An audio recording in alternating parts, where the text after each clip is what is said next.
Good morning, Year 10. I hope you're well and having a lovely day. Please could you write the title, In Paris with You and Quickdraw Comparison, along with the date. After you've done that, please move on to the Do Now. Write down the names of any poems from your study this term that explore the idea of loss, pain, or confrontation. For at least one of these poems, please write down any quotations you remember. Pause the video for a couple of minutes to do this now. So you may have chosen A Broken Appointment, You Did Not Come, The Sorrow of True Love, Above the Storm the Heavens Wait to be Seen, In Paris with You, I'm One of Your Talking Wounded, or potentially Dusting the Phone, I Am Trapped in It, I Can't Move. If you didn't get what's on the slide, please jot it down now.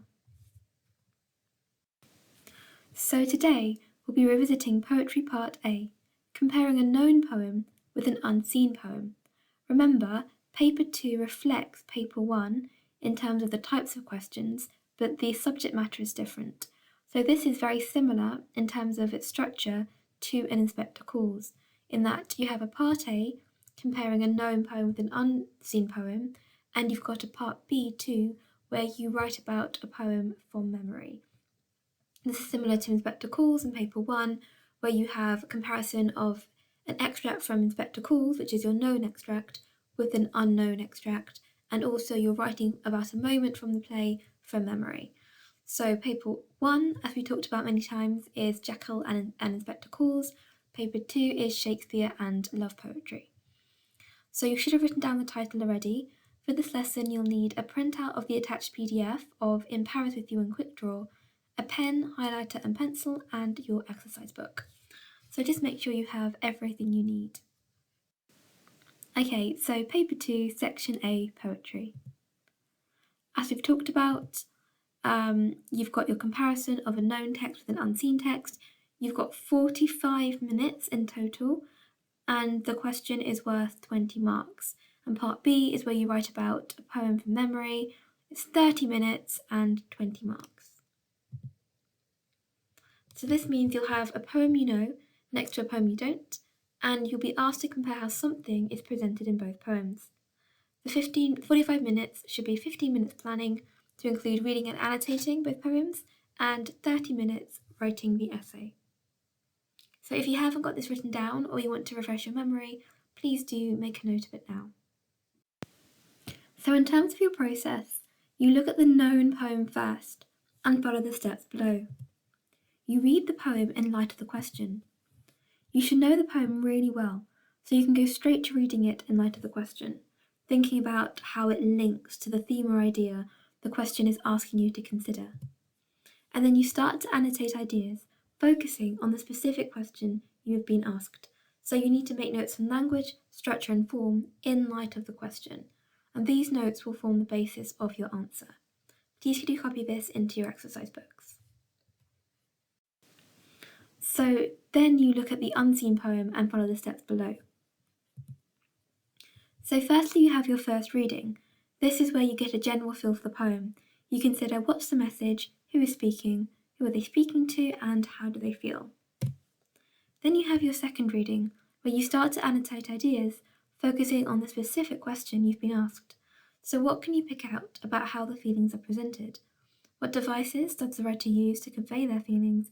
And make sure you analyse language, structure and form. Finally, third reading is where you look for connections.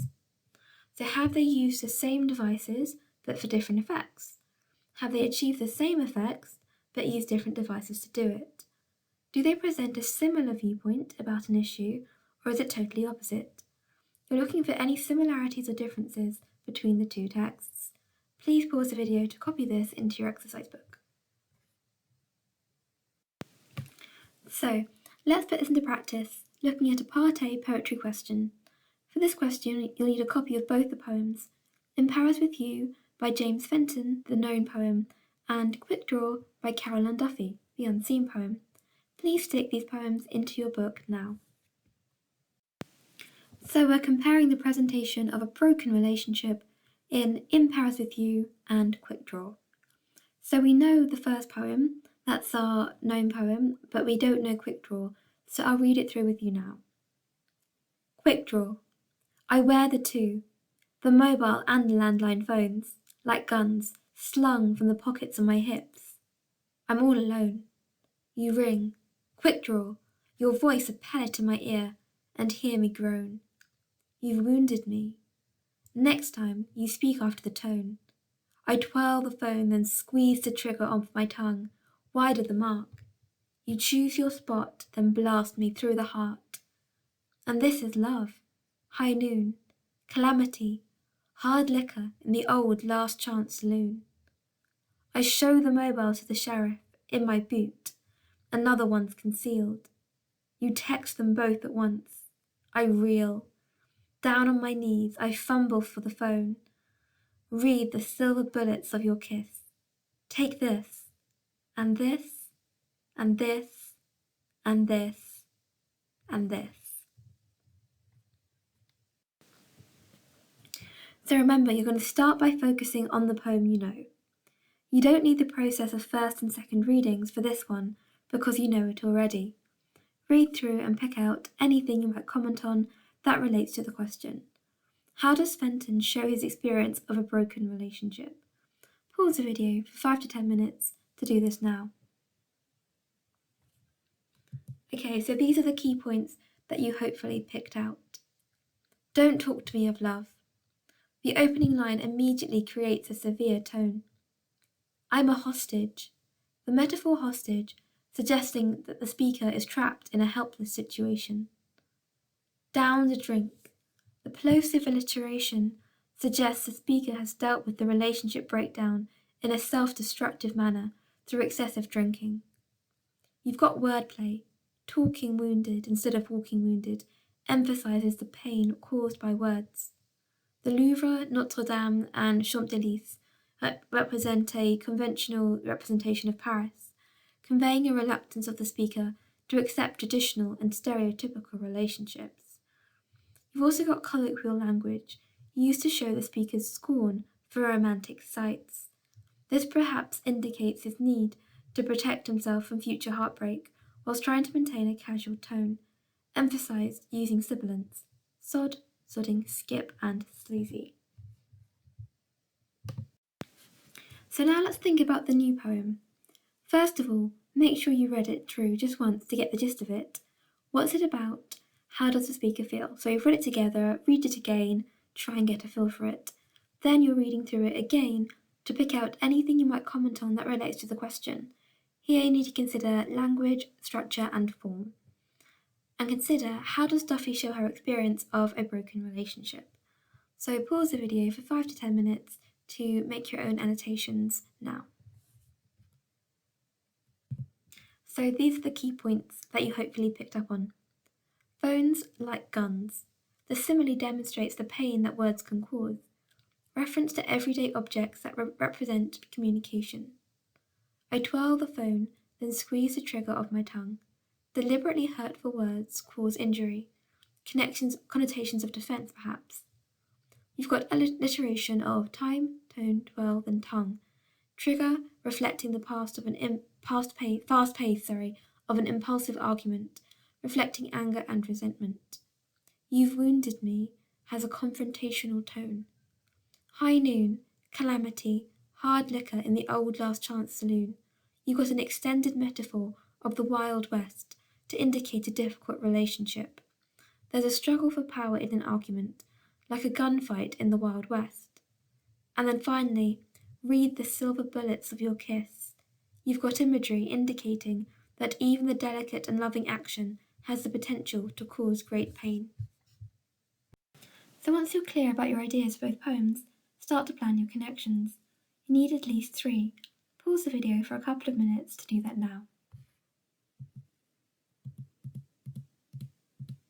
Okay, so these are the connections that I've made. Please take some time to go through them and understand the connections before you move on. So once you have a plan, you need to have a clear argument. The best essays are great from the start. The student asserts a clear argument and is ready to convince the examiner to agree with them. It's important to think about what your opening will be. Often students get to the crux of their argument just as the essay finishes. If you're not sure, leave a space and go back to it. your thinking might be clearer at the end. Try to write one sentence that sums up your argument for this essay. Pause the video to do this now. Okay, so let's turn one of my connected ideas into a comparative paragraph. Both Fenton and Duffy present their experience of a broken relationship as something that is painful and hard to endure.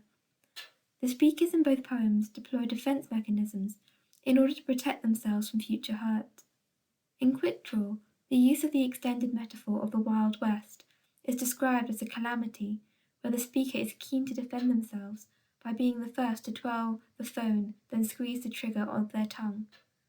The use of alliteration here quickens the pace in which the speaker must act to cause the hurt rather than to retrieve it. Their words liken to pulling the trigger of a gun, capable of causing great harm. Whilst the speaker of In Paris with You is also aware of the harm words can cause in a broken relationship, and one of your talking wounded, the speaker is very much in recovery from the failed relationship. As a result, different defences are deployed through colloquial language used to show the speaker's scorn for romantic sites. This perhaps indicates his need to protect himself from future heartbreak, whilst trying to maintain a casual tone, emphasised using sibilants, sod, sodding, skip, sleazy, as he does not want to make himself vulnerable to heartbreak by investing emotionally in the sights of Paris. In both poems, the choice of setting is relevant, the softer romantic sights of Paris aiding recovery, contrasted with the gritty and violent Wild West as a backdrop for a broken relationship. Despite these different scenarios, both speakers are enduring the hardship as a result of a failed love. So take a moment and think, why is this such a good paragraph? Make sure you pick out the quotes, the analysis of language and structure, and terminology. Okay, with the remaining lesson time, have a go at writing one comparative paragraph for this essay. Remember that the examiners are looking to see clear comparative points using comparative connectives, evidence in both poems, terminology and one-word analysis when exploring language, and consideration of both language and structure and their effect. So pause the video to do this now. Okay, so thank you very much. You've reached the end of today's lesson. Well done on your hard work, and I look forward to speaking to you next time.